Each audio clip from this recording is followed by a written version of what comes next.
Once again, welcome to Oracle Database Administration, Competency 2, Chapter 6, the actual database creation. One of the things that happens as you are building this database, every time you click, you have a little dialog box that you have to go through.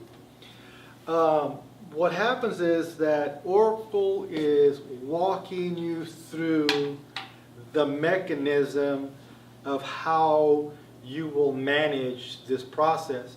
Understanding that what you're trying to do here is compartmentalize some of the items that are going to happen.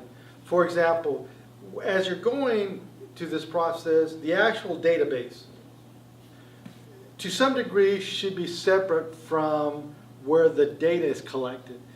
In that you want to be able to protect the structure that houses the data.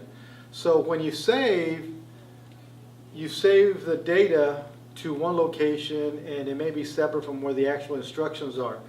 So what we're looking at is how you create and how you configure this process. Getting back to the premise that Oracle considers everything a consumer of resources to be managed. With that in mind, as you're building this, Oracle says, okay, I have got this user that needs access to this, that needs access to this. So as you're walking through this process, you will be creating something that's called a listener. There are some initialization issues. There's some parameters that are going to have to be done. So what you're doing is establishing the structure that will come into effect when you click and start the database. So a user will get on and do click.